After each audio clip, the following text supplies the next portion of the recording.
एखादं डबकं जर का दीर्घकाळ साचू दिलं तर तिथल्या पाण्याला काही वेळाने वास यायला लागतो. आपल्याला व्यावहारिक पातळीवर किंवा भौतिक पातळीवर हे समजतं. याउलट तुम्ही जर का खळाळतं पाणी बघितलं तर ते स्वच्छ असतं, निर्मळ असतं आणि त्या पाण्याकडे बघून एक वेगळा आनंद मिळतो.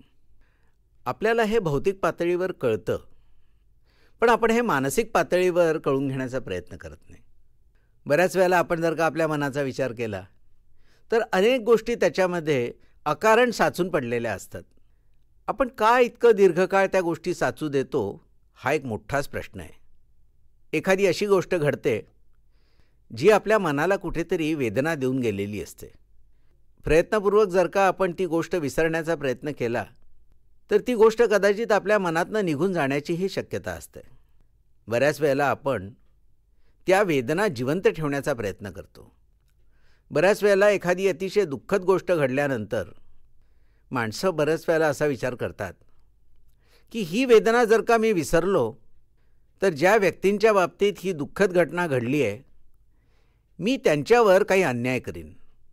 पण आपण एक गोष्ट लक्षात घेतली पाहिजे की हे दुःख मी जर का माझ्या मनामध्ये ठेवलं तर त्यांनी त्या गेलेल्या व्यक्तीचं काहीच कल्याण होण्याची शक्यता नाही. उलट ती व्यक्ती आपल्यावर जर का खरोखरच प्रेम करत असेल तर ती जिथे कुठे असेल, ज्या स्वरूपात असेल, कारण मृत्यूनंतर पुढे काय जीवन असतं कोणालाच माहिती नाही किंवा असतं का हेही माहिती नाही, तर त्या व्यक्तीला कदाचित आपल्याकडे बघून त्रासच होईल. त्यामुळे आपण उरलेलं आपलं जे आयुष्य आहे ते जास्तीत जास्त खरं आनंदात घालवण्याचा प्रयत्न केला पाहिजे.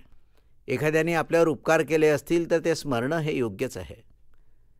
पण कुठल्या तरी दुःखामध्ये संबंध आयुष्य नासून टाकणं हा काही जीवन जगण्याचा आदर्श प्रकार नाही आहे. बऱ्याच वेळेला आपण तेच नेमकं करतो. एखादी वाईट गोष्ट घडलेली असते आणि आपण आपल्या मनामध्ये ती सतत सतत आठवून आठवून साचू देतो. काही वेळाने ती आपल्या मनामध्ये इतकी घट्ट जाऊन बसते की विसरता येत नाही. आणि मग त्यातनं आपल्याला क्लेश व्हायला लागला की त्यातनं काही लोकांना विकृत असा एक आनंद पण मिळायला लागतो. डबक्याला घाण येणं म्हणतात ते हे कधीच येऊन उपयोगी नाही आहे. ज्या क्षणी आपल्याला एखाद्या गोष्टीचा त्रास व्हायला लागेल त्या क्षणी आपण ओळखलं पाहिजे की ही गोष्ट आपल्या मनातून निघून जाण्याचा प्रयत्न करते. कुकरच्या जर का शिट्ट्या वाजल्या नसत्या तर कुकर फुटले असते. आपल्या मनाचंही असंच आहे. ज्या वेळेला त्या गोष्टीचा आपल्याला त्रास व्हायला लागतो त्यावेळेला मन आपलं सांगत असतं की मी आता या गोष्टीला धरून ठेवू शकत नाही, याला सोडून द्या. आपण नेमकं त्याच्या विरुद्ध वागतो. निसर्गाच्या, मनाच्या, शरीराच्या कशाच्याही विरुद्ध वागलं की त्याचा त्रास होतो.